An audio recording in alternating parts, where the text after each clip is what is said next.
G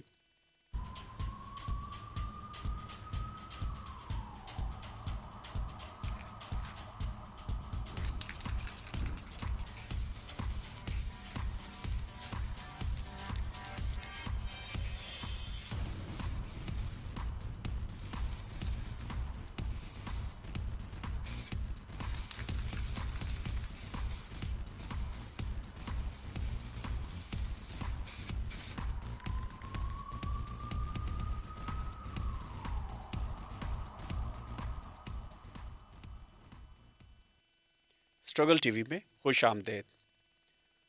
I think therefore I am, یہ جملہ تو آپ نے ضرور سنا ہوگا، اور آپ یہ بھی جانتے ہوں گے کہ یہ مشہور جملہ معروف فرانسیسی فلسفی رینے ڈیکارٹ نے کہا تھا. ڈیکارٹ کو نہ صرف تشکیک یعنی اسکیپٹسزم کا ایک بہت بڑا فلسفی مانا جاتا ہے، بلکہ ہم کہہ سکتے ہیں کہ جدید عہد میں انہیں تشکیک پسندی کا بانی مانا جاتا ہے. اسی طرح انہیں جدید فلسفے کا بھی بانی مانا جاتا ہے. حسب معمول آج جمعرات ہے، اور ان فلسفیانہ موضوعات پر گفتگو کرنے کے لیے ہمارے ساتھ موجود ہیں عشا خضر وٹو. عشا، بہت شکریہ، آپ ہر جمعرات کو ہمیں جوائن کرتی ہیں، لیکن پچھلی جمعرات کو آپ ہمیں جوائن نہیں کر سکی، ہم یہ پروگرام نہیں کر سکے. کیا کوئی مصروفیت پیش ہے؟ وہ راستے میں آ گئی تھی، پچھلی جمعرات کو ہم نہیں کر سکے. ہم نے ممدانی پر کیا تھا، لیکن ممدانی پر کر لیا یا تھا. ہم نے ٹھیک ہے، بس ٹاپک چینج کیا ٹاپک تھا، چینج بٹ کر وی لیا ور تھا. ہیئر. میں چاہ رہا تھا کہ ناظرین کو ایک وضاحت مل جائے کہ اوکے پچھلے جمعرات کو ہم نے کیا تھا لیکن کیا فلسفے تھا، پر بٹ نہیں کیا تھا. ممدانی پہ وہ ایک بہت ریسنٹ ایونٹ ہوا تھا، اینڈ ہم نے ضروری سمجھا کہ کیسے ایک نیو یارک میں ہونے والا واقعہ پاکستان جیسے ملک پر بھی اثر رکھتا ہے. اچھا، آج ہم بات کریں گے ڈیکارٹ کے بارے میں. میرا خیال یہ ہے کہ آپ نے کافی دلچسپی سے ان کو پڑھا ہوا ہے، آپ ان کے بارے میں بات کرتی رہتی ہیں، آپ کے اسٹوڈنٹس بھی مجھے ملتے ہیں، وہ بھی ان کا ذکر کرتے ہیں. پہلے تو ہمیں یہ بتائیے کہ ڈیکارٹ کی زندگی کیسے گزری، کہاں گزری، کہاں پیدا ہوئے، کیا کیا انہوں نے اپنی زندگی میں، تھوڑا سا ان کا لائف سٹوری ہمیں بتائیے. وہ 1596 میں فرانس میں پیدا ہوئے تھے، اینڈ فلسفے میں جیسے آپ نے بتایا اسکیپٹسزم کے لیے وہ مشہور ہیں. اتنے مشہور کہ ایک اسکیپٹسزم کی پوری قسم کا نام اس پر ہے، جسے کارٹیزین اسکیپٹسزم کہتے ہیں. اسکیپٹسزم کے ساتھ ساتھ جیومیٹری میں بھی وہ بہت مشہور ہے، کیونکہ وہ ایک فلسفی کے ساتھ ساتھ میتھمیٹیشین اور سائنٹسٹ بھی تھے. جیومیٹری میں ان کا کنٹریبیوشن یہ ہے کہ کارٹیزین جیومیٹری رنے ڈیکارٹ سے جو آتی ہے، وہ الجبرا کو جیومیٹری میں مکس کرتی ہے. اینڈ میتھمیٹکس میں جب گراف بناتے ہیں تو ہم ایکس ایکسس اور وائی ایکسس دیکھتے ہیں، وہ بھی ہمیں رنے ڈیکارٹ سے آتا ہے، کیونکہ انہوں نے الجبرا کے ایکس اور وائی کو جیومیٹری میں یوز کیا. اینڈ ان کی ارلی لائف کے بارے میں اگر بات کریں تو ان کی پرسنل لائف کا اثر بھی ہمیں ان کے کام میں نظر آتا ہے. ان کا کام زیادہ میڈیٹیٹیو ہے، انڈیویژول سینٹرک ہے. تو وین ہی واز بورن تو ان کی والدہ کافی جلدی وفات پا گئی تھیں، اینڈ ان کے کافی پرابلمیٹک ریلیشن شپ تھے ان کے فادر کے ساتھ. اتنے پرابلمیٹک کہ جب انہوں نے اپنی پہلی کتاب پبلش کی اور ان کے فادر تک پہنچی تو انہوں نے کہا کہ you have just bound your self in whelm. Whelm وہ تھک پارچمنٹ، تھک پیپر ہے جو اس زمانے میں استعمال ہوتا تھا، البتہ اینیمل اسکن سے بنتا تھا وہ. تو رنے ڈیکارٹ جو ہیں انہوں نے اپنا کام یا جو ان کا ایرا تھا نا، وہاں پہ ایک پولیٹیکل اور ریلیجس بیک گراؤنڈ میں ایک بہت ریولیوشنری کام چل رہا تھا، which is the rise of Protestants, Catholics versus Protestants. اب جو کیتھولک چرچ ہے ان کے پاس منوپلی ہوتی تھی اوور واٹ از ٹاٹ، یا ایون بائبل کی انٹرپریٹیشن، اور کہ گاڈ جو کہتا ہے وہ ہمیں پریسٹ یا چرچ کے تھرو پتہ لگتا تھا. اب جو پروٹیسٹنٹس ہیں انہوں نے انڈر مارٹن لوتھر یہ پیشکش کی کہ جو ریلیجن ہے وہ پرسنل ہونا چاہیے، ہر انسان کے پاس اختیار ہونا چاہیے کہ وہ خدا کی کتاب کو اپنے اون پر پڑھے، اس کا ترجمہ کرے. اب پروٹیسٹنٹزم کا اثر ہمیں ڈیکارٹ پر یہاں نظر آتا ہے کہ اس نے جو اپنی ریشنالٹی کی بیسس رکھی وہ اس نے یہ رکھی کہ ایسی کیا ٹروتھس ہیں جہاں تک میں اپنی عقل یا اپنی ریزن کی بیس پر پہنچ سکتا ہوں، کیونکہ اتھارٹی یا چرچ بھی کویشچنیبل ہے، وہ اپنی مرضی کی بات بتاتے تھے یا فوکس اپنی مرضی کی بات پر رکھتے تھے. اور دوسرا ساتھ ساتھ ایک اور امپورٹنٹ ڈیولپمنٹ یہ تھی کہ گیلیلیو گیلیلائی نے اپنا ہیلیو سینٹرک ماڈل پیش کیا تھا. ہیلیو سینٹرک یعنی کہ جو سولر سسٹم ہے اس کے سینٹر میں سن ہے. اس سے پہلے جیو سینٹرک ماڈل جو کہ بائبل پروپگیٹ کرتا ہے وہ اس پر بلیو کیا جاتا تھا. جیو سینٹرک یعنی ارتھ سینٹر میں. اینڈ آج ہم سب کے پاس with a lot of proofs یہ بات فائنل ہے کہ سورج سینٹر میں ہے، باقی سیارے اس کے گرد گھومتے ہیں. تو تب یہ آئیڈیا بلاسفیمس تھا، گیلیلیو کو سزا سنائی گئی تھی اور ڈیکارٹ پر بھی اس کا بہت اثر ہوا. اس نے انفیکٹ لا مونڈ کی کتاب لکھی تھی جس کی انگلش ٹرانسلیشن ہے دا ورلڈ، اور وہ اس نے 1633 میں لکھی تھی. اسی سال جب گیلیلیو کو سزا سنائی گئی تو اس نے وہ کتاب واپس لے لی کہ میں یہ نہیں پبلش کروں گا ان فیئر آف پرسیکیوشن. تو یہ تب کا پولیٹیکل ہسٹوریکل کانٹیکس چل رہا تھا and which gave rise to Descartes کا اسکیپٹسزم اینڈ ریشنلزم. یہ آپ نے بہت تفصیل سے ہمیں یہ بھی بتا دیا کہ یہ فلسفہ کس عہد میں پیدا ہو رہا ہے. یہ وہ عہد ہے جب صدیوں Yes. کے یا شاید ہزاروں سالوں کے نظریات کو چیلنج کیا جا رہا ہے کہ Yes. زمین مرکز نہیں ہے، Yes. سورج مرکز ہے. Yes. اینڈ اور اسی کے ساتھ ریلیجیس اتھارٹی بھی، کیونکہ زمین سینٹر میں ہونے کا آئیڈیا ہمیں اسکرپچر سے آ رہا ہے. اور دوسری طرف کیتھولسزم کو پروٹیسٹنٹ چیلنج بھی سامنے آ Yes. رہا ہے. اور پھر ہم دیکھتے ہیں کہ پروٹیسٹنٹ چیلنج کا تعلق وہاں پہ آنے والی معاشی تبدیلیوں سے بھی تھا. تو Yes. یہ اس لیے سمجھنا بھی ضروری ہے کہ پھر تشکیک پسندی جیسے فلسفوں نے ابھرنا تھا، اور یہ باتیں ہم کرتے چلے آ رہے ہیں کہ history of ideas is also history of that period. Yes کیا ہم یہ کنکلوژن ڈرا کر سکتے ہیں؟ ایبسلیٹلی. اب آپ خود ہی دیکھیں ان کے فلسفے پر ان کے ایک تو پرسنل کانٹیکس کا کتنا اثر ہے، اینڈ ساتھ ساتھ جو پولیٹیکلی وہاں پہ ہو رہا تھا یا سوشلی ہو رہا تھا اس کا کتنا واضح اثر ہے. اچھا، I think therefore I am, اس پہ تو میں تھوڑی دیر میں آپ سے تشریح پوچھوں گا کہ آپ اس کی تشریح کیسے کرتی ہیں، کیونکہ اس کی بہت سی تشریحات موجود ہیں. پہلے مجھے اور ناظرین کو تھوڑا سا ان کے کی آئیڈیاز اینڈ کی ورکس ان کے بارے میں ہمیں تھوڑا سا ایک آؤٹ لائن دے دیں. ان کی پہلی کتاب ہے ڈسکورس آن میتھڈ، جس میں وہ اپنے طریقے کا ذکر کرتے ہیں، جس میں وہ بتاتے ہیں کہ ڈاؤٹ سے ٹرو نالج شروع ہوتا ہے. آپ اکارڈنگ ٹو ڈیکارٹ اصل حقیقت تک نہیں پہنچ سکتے جب تک آپ ڈاؤٹ نہ کریں. اینڈ ہم نے پہلے بھی ایک ایپیسوڈ میں ذکر کیا ہوا ہے، میرے خیال سے ایپسٹمالوجی میں کی جب بات کر رہے تھے کہ ڈاؤٹ سے لوگ ڈرتے ہیں کہ ہم کیوں ایک بلیف کو ڈاؤٹ کریں، جبکہ ڈاؤٹ پازیٹیو بھی ہو سکتا ہے کہ ڈاؤٹ کرنے سے آپ کو آپ کے بلیف کے ثبوت مل جائے اور وہ بلیف ہی ٹروتھ میں چینج ہو جائے. That is a possibility and اکثر ایسا ہوتا بھی ہے. تو اسی ڈسکورس آن میتھڈ میں ہی وہ I think therefore I am کی بنیاد رکھ دیتا ہے کہ سینسز جو ہیں ان پر ریلائی نہیں ہم کر سکتے اور ڈاؤٹ بہت ضروری ہے. And that scepticism is his method. Scepticism ایک اس قسم کا بھی ہوتا ہے کہ بھائی we can not know anything, but Descartes کا اسکیپٹسزم ایک میتھڈ ہے کہ through doubting we can get closer to the truth. اس کے بعد we have meditations on first philosophy. اس سے پہلے جیومیٹری بھی ہے جس میں ایز اے مینشن وہ الجبرا کو جیومیٹری سے کمبائن کرتے ہیں. یوکلڈز جیومیٹری اور الجبرا جو مسلم تھنکر سے آیا اس کا سنتھسس کرتے ہیں وچ از کارٹیزین جیومیٹری. اینڈ اس کے بعد ہمارے پاس ہے میڈیٹیشنز آن فرسٹ فلاسفی. اب یہ 6 میڈیٹیشنز ہیں جو کہ ایک کتاب یا ایسے کی طرح نہیں لکھی گئی. It's more like a diary, but a diary that was intended to be published.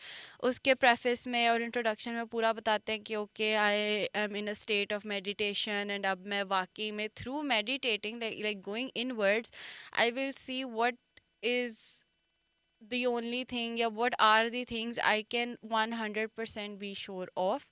کیونکہ ہماری سینسز اگر ہمیں ایک بار دھوکہ دے سکتی ہیں، لائک اکثر ایسا ہوتا ہے کہ آپ کو ایک کلر کچھ اور نظر آ رہا ہے، کسی کو کوئی کلر کچھ اور. ایک آپ نے میرے خیال سے دیکھا ہوگا ایک ڈریس بہت چلا تھا کچھ سال پہلے کہ از دس ڈریس بلو اینڈ بلیک یا از دس dress white and gold.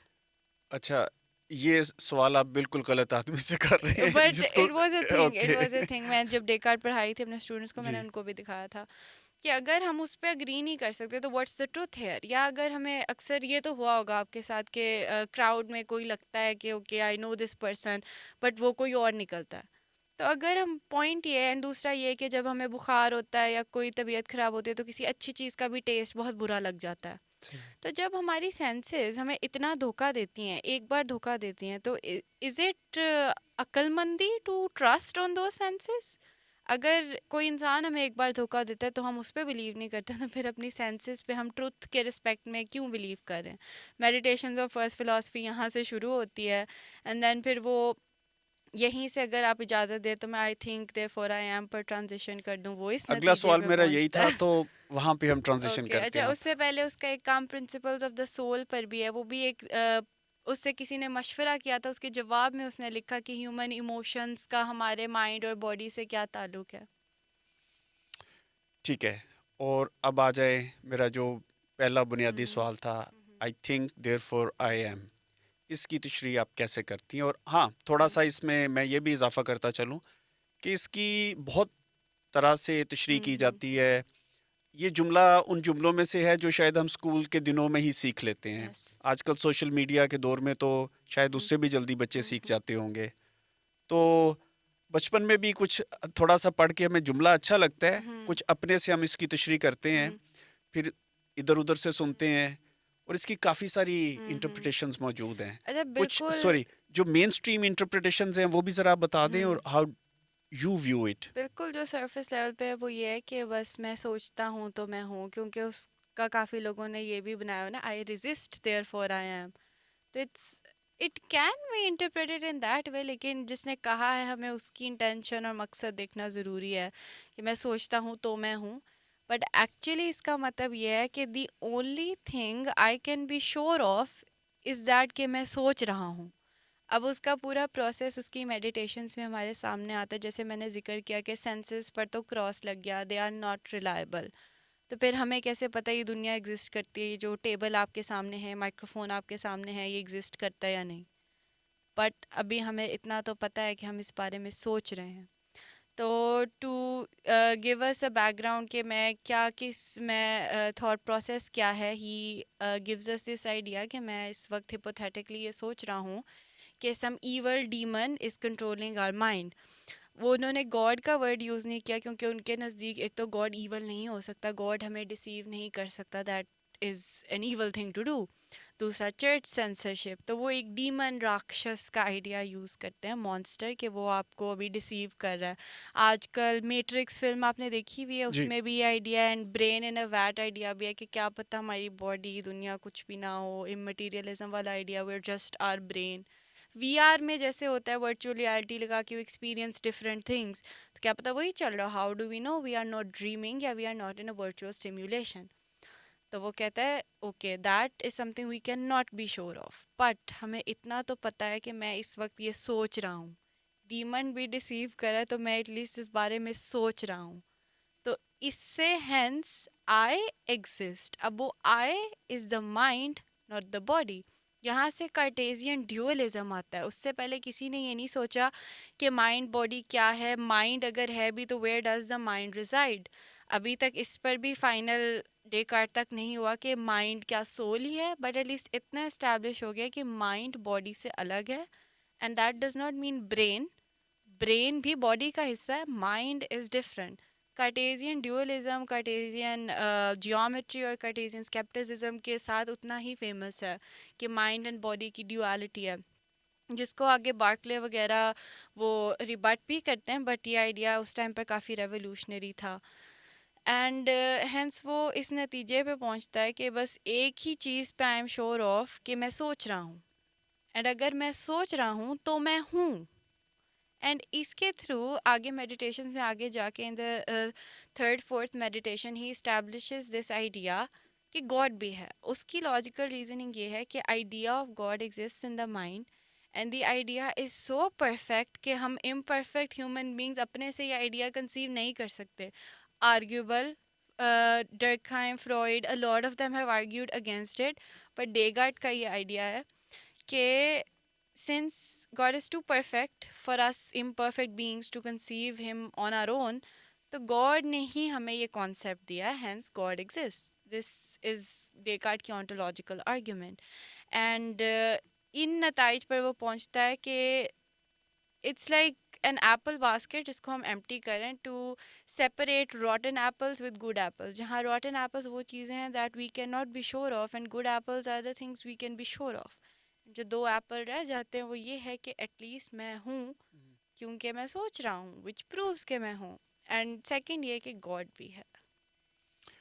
Okay, اور اب تھوڑی سی بات آپ نے ایک ٹرم بار بار استعمال کی, اسکیپٹسزم, تشکیک پسندی, اس کی بھی تھوڑی سی مزید وضاحت ہمارے لیے کر دیں کہ یہ کیا ہوتی ہے, کیونکہ اس میں بھی کئی طرح کی باتیں آ جاتی ہیں, لیکن جس طرح کی اسکیپٹسزم ہم ڈیکارٹ کے ساتھ ایٹریبیوٹ کرتے ہیں, پہلے اس کے بارے میں ایک تھوڑا سا ڈیفینیشن کے انداز میں یا آؤٹ لائن کے انداز میں بتائیں. ایک تو سینسز والی بات آ گئی کہ سینسز ڈسیپٹیو ہے, ہمیں ڈسیو کر سکتی ہیں, دھوکہ دے سکتی ہیں. دوسرا ہسٹوریکل کانٹیکس پر ہم واپس جائیں گے. بائبل یا ہولی اسکرپچر کی بات غلط پروو ہو چکی ہے. کیتھولک تھا Descartes, he did by the end of his life agree with the Protestant idea کہ ہاں پرسنل ریلیشن شپ ہونا چاہیے, but for the most of his life وہ کیتھولک تھا. And he did believe in the supremacy of the word of God. And ابھی بھی ہم نے دیکھا کہ اس نے جیسے تیسے کر کے ریزننگ بنا لی ٹو کیپ دیٹ بلیف. اس نے لاجیکلی اپنی حد تک اپنی نظر میں اس کو پروف کر لیا. بٹ کانٹیکسٹ ہسٹوریکل دیکھیں تو ایک بات غلط ثابت ہو گئی ہے. اینڈ ڈیکارٹ وہی بندہ ہے جو کہہ رہا ہے اگر ہماری سینسز ہمیں ایک بار دھوکہ دے سکتی ہیں تو بار بار دیں گی. اب now what has happened around ہم از دیٹ اسکرپچر کی ایک بات غلط پروو ہو گئی ہے. تو اس سے ایک بہت بڑا سوال آتا ہے کہ اور کیا غلط پروو ہو سکتا ہے. دس shatters your sources of knowledge یا سورسز آف ٹروتھ کہ نہ سینسز نہ اسکرپچر, تو واٹ ڈو وی نو. تو وہاں سے اسکیپٹسزم آتا ہے, ڈاؤٹ. کارٹیزین اسکیپٹسزم اس لیے امپورٹنٹ ہے کہ وہ یہ مان نہیں لیتا کہ چلے ہم یہاں سے بھی ہمیں کچھ نہیں پتہ, وہاں سے بھی ہمیں کچھ نہیں پتہ, تو ہمیں کچھ پتہ چل ہی نہیں سکتا. He instead uses it as a method کہ ٹھیک ہے اگر پروٹیسٹنٹزم رائز کر رہا ہے اینڈ دے آرگیو کہ every person should have the right to interpret Bible یا اسکرپچر آن دیئر اون, تو ایسا کیا ٹروتھس ہیں جن پہ میں اپنی عقل کی بیس پر پہنچ سکتا ہوں. تو he uses scepticism as a method. اچھا, یہ اسی عہد کی باتیں ہیں یا اس سے بھی پہلے سے ایک زبردست فکری تحریک چل چکی ہے جسے ہم رینیسانس پیریڈ بولتے ہیں, اور پھر بعد میں انلائٹنمنٹ پیریڈ, جہاں پہ جو نالج کی بیس ہے یا سورس ہے اس کو تو چیلنج کیا جا رہا ہے کہ نہیں, نالج وہ ہے جس کو ہم ثابت کر سکتے ہیں, اور ماضی میں ہم اس پہ بات کر چکے ہیں. ایک اس ٹریڈیشن کو امپیریسزم کے حوالے سے بھی ہم جانتے ہیں, یا اردو میں اس کو بڑا مشکل سا ایک اصطلاح استعمال کی جاتی ہے, اس کا ترجمہ ہے تجربیت پسندی. تو ہم امپیریسزم کا لفظ استعمال کر لیتے ہیں, میرے خیال سے زیادہ عام فہم بن چکا ہے اردو میں بھی. امپیریسزم میں اور اسکیپٹسزم میں کیا فرق ہے؟ اسکیپٹسزم جو ہے یعنی doubt, it leads us to two ways کہ اگر ٹھیک ہے ہم وی ڈاؤٹ واٹ وی نو, تو how can we know something for sure.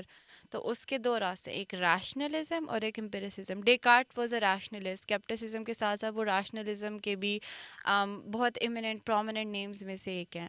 And اس کا اپوزٹ ہے امپیریسزم. ڈیکارٹ نے ویسے تو ہی بلیوڈ کہ ہاں ٹریولنگ وغیرہ سے ہم بہت کچھ سیکھ سکتے ہیں, and he wanted to read the book of the world, یعنی دنیا دیکھ کر بھی وہ سیکھنا چاہتے تھے. بٹ ان کے main philosophy comes from his rational thinking یعنی عقل کے استعمال سے. Empiricism on the other hand is based on experience and observation. Hume کا اسکیپٹسزم جو ہے وہ امپیریسزم سے وہ آنسر کرنے کی کوشش کرتا ہے, وہ اس کے لیے ہمیں انڈکشن بھی دیتا ہے. And Berkeley is another name, اور جان لاک. جہاں Descartes I think therefore I am کہتا ہے کہ that is the only thing I can be sure of, John Locke اس سے اپوزٹ آئیڈیا چند سال بعد ہی دے دیتا ہے ہمیں کہ the mind is a blank slate, tabula rasa, ایک کلین سلیٹ. وہاں نرچر سے ہمیں آئیڈیاز آتے ہیں, اٹ از ہم کسی بھی آئیڈیا سے we are not born with it, our mind is a clean slate. تو یہ دو بہت مختلف اسکول آف تھاٹ ہیں, اینڈ ہم نے ان کے بارے میں ایپسٹمالوجی میں بھی بات کی تھی. Scepticism is doubt And then to solve that doubt and to get closer to truth, we have rationalism and empiricism. اور ڈیکارٹ کی جہاں تک بات ہے وہ rationalist ہیں. اور ان دونوں کے بارے میں ہم آئندہ آنے والے پروگرامز میں اب زیادہ بات کریں گے، Yes. کیونکہ ہم نے پچھلے عرصے میں بات کی یونان کے فلسفیوں کے بارے میں، پھر ہم نے بعض اہم مسلمان فلسفیوں کے بارے میں بات کی، اور اب ہم تھوڑا سا سوئچ اوور کر رہے ہیں یورپ کی طرف، اور رینیسانس اور انلائٹنمنٹ پیریڈز کے اسکالرس کو ڈسکس کریں گے. اور اس کا آغاز ہم آج کر رہے ہیں ڈیکارٹ کے ساتھ. آخر میں آپ کوئی خاص بات، کوئی خاص نقطہ اٹھانا چاہیں ڈیکارٹ کی تعلیمات کے حوالے سے، خاص کر نئے طالب علم جو پڑھنا چاہتے ہیں فلسفے کو، وہ کس وقت میں ڈیکارٹ کو پڑھنا شروع کریں، یا یورپی فلسفے کو پڑھنا چاہتے ہیں تو کیا وہ ڈیکارٹ سے شروع کریں؟ کچھ اس حوالے سے بھی ہمیں گائیڈ کریں کہ I think ایک آرگنائزڈ انداز میں اگر ہم پڑھنا چاہتے ہیں رینیسانس انلائٹنمنٹ ایرا کے فلسفیوں کو، تو کہاں سے ہم شروع کریں؟ شروع میرے خیال سے مونٹین سے کریں. وہ بے شک philosopher in the formal sense نہیں ہے، پر ان کا کام بہت امپورٹنٹ ہے. ان کے ایسیز کافی سارے ٹاپکس پر ان کے ایسیز ہیں. In fact he is the one who created the literary form essays. تو ان سے شروع کریں، مونٹین سے. اس کے بعد ماکیویلی. وہ امپورٹنٹ اس لیے ہے کہ ورچیو نیکی کا درس تو سب دیتے ہیں، وہ تھوڑی ریالٹی بیس بات کرتا ہے کہ ٹھیک ہے ہم جس دور میں رہ رہے ہیں وہاں شاید اتنا سیدھا سادہ ہونا نہ چلے، تو اسٹریٹجیز ہونی چاہیے. اینڈ ساتھ اس کو اگر ہم کرٹیکلی دیکھیں تو he is also telling us how those in power manipulate us. اس کے دونوں پرسپیکٹیو ہیں. مونٹین اور میکیویلی کے بعد آئی ووڈ سے کہ اسپینوزا پڑھنا ضروری ہے، فرانسس بیکن بھی ضروری ہے، and then Descartes, and then Hume. لیکن اس میں اور برکلے بھی، جان لاک بھی بیچ میں آتے ہیں. لاک، روسو اور ہیوم تینوں سوشل کانٹریکٹ کی بھی بات کرتے ہیں، تھامس ہابس بھی کرتا ہے. یہ ڈیکارٹ کے بعد ایک امپورٹنٹ آئیڈیا ہے. اینڈ لیکن اس میں تھوڑا گھبرانے کی بات نہیں ہے، کیونکہ یہ سب کنیکٹڈ ہیں. آپ کو ایک فلسفی میں دوسرے کا ذکر مل جائے گا، اور یہ آپس میں ایک دوسرے کے آئیڈیاز کو ضرور کنسیڈر کرتے ہیں. اسپینوزا نے ہابس کو کافی کیا جب اپنی اس نے تھیولوجیکل پولیٹیکل ٹریٹیز لکھی. روسو پلیٹو پر واپس جاتا ہے بہت. روسو لاک اور ہابس دونوں کو کرٹیسائز کرتا ہے. تو there all interconnected. It is the development of human thought جو ہم دیکھ رہے ہیں کہ انسان کی دنیا میں کیا چل رہا تھا، اور اس کا اس پر کیا اثر ہو رہا تھا. اینڈ اگر آپ نے فائنل کامنٹ پوچھے تو میں ان کی ڈیتھ کے بارے میں فن فیکٹ دینا چاہوں گی. ہی died in 1650 in Sweden, stock home. And انہوں نے اپنی پوری زندگی فارملی کسی یونیورسٹی میں نہیں پڑھایا. یہ ہیگل وغیرہ یہ تو وہاں پڑھاتے تھے، دے ور یونیورسٹی پروفیسرز، شوفن ہوئر بھی، بٹ ڈیکارٹ نہیں تھا. یہ کوئین کرسٹینا، سویڈن کی کوئین کے پرائیویٹ ٹیوٹر بن کر گئے تھے، بیکاز ان کو کافی شوق تھا پڑھنے کا، فلسفے میں انہیں بہت دلچسپی تھی. And Descartes was famous, his work had been famous تب تک. تو اب سویڈن میں ٹھنڈ بہت تھی، اینڈ جو کوئین تھی ان کا اسکیجول بہت بزی تھا. ان کو 5 AM صبح 5 بجے ہی وقت ملتا تھا پڑھنے کا. تو ڈیکارٹ ٹھنڈ میں ان کو کلاسز دینے جاتے تھے، اینڈ وہاں سے انہیں نمونیا ہو گیا، and he died in Sweden. جی، مجھے ان کے بارے میں پتہ چلا جب میں بہت سال پہلے سویڈن میں شفٹ ہوا، اور زبان سیکھنے کا جو ایک ابتدائی اسکول ہوتا ہے وہاں جاتے تھے. وہاں پھر وہ صرف زبان نہیں سکھاتے بلکہ سویڈن کے بارے میں بھی بہت سی باتیں آپ کو بتاتے ہیں.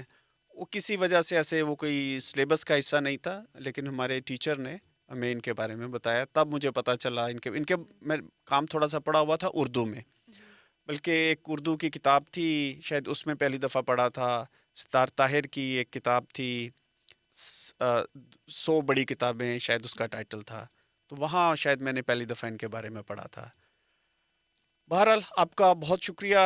آپ نے ایک مرتبہ پھر ہمیں بہت آسان انداز میں ایک بہت اہم فلسفی کے بارے میں اور ایک باقاعدہ اسکول آف تھاٹ کے بارے میں متعارف کرایا، جسے ہم آنے والے دنوں میں مزید آرگنائزڈ مینر میں ایکسپلور کریں گے، اور دیکھیں گے کہ باقی جو فلسفے کے نئے عہد میں ہم ایک طرح سے کہہ سکتے ہیں جو اسکول سامنے آتے ہیں ان کا آپس میں کیا تعلق ہے، کس طرح سے وہ ایک دوسرے کو ری انفورس کرتے ہیں، یا تھاٹ کی جو بیٹل آف آئیڈیاز کے نتیجے میں آئیڈیاز کا سنتھسس ہوتا اچھا، ہے. اب اس میں بس ایک اور فائنل کامنٹ یہ ہے کہ اگر غور کریں تو گریکس لائف اور ورلڈ پر فوکس کر رہے تھے، اس کے بعد Muslim thinkers political life and وہ بھی دنیاوی چیزوں. یہاں پہ اف وی لک کلوزلی تو انڈیویژول کی طرف فوکس ہو گیا اینڈ ماڈرنٹی کا مارکر ہے to focus on the individual. بالکل، اور یہیں سے پھر ہم دیکھتے ہیں کہ ہم سٹیزن شپ کے رائٹس کی طرف جائیں یس، گے، ووٹنگ رائٹس کی طرف یا جائیں گے، پھر واپس پولیٹیکل ہو جائے گا. واپس پولیٹیکل ہو جائے گا. عشا، آپ کا بہت شکریہ. اور آخر میں ناظرین سے بھی یہ کہتے ہوئے اجازت لوں گا کہ اگر آپ کو یہ پروگرام پسند آئے یا آپ مزید تجاویز ہمیں دینا چاہیں تو ہمارے کمنٹ سیکشن میں آ کے ضرور کمنٹ کیجیے گا. اب آپ سے ملاقات ہوگی اگلی جمعرات کو. اپنا خیال رکھیے گا. ہمیں اب اجازت دیجیے.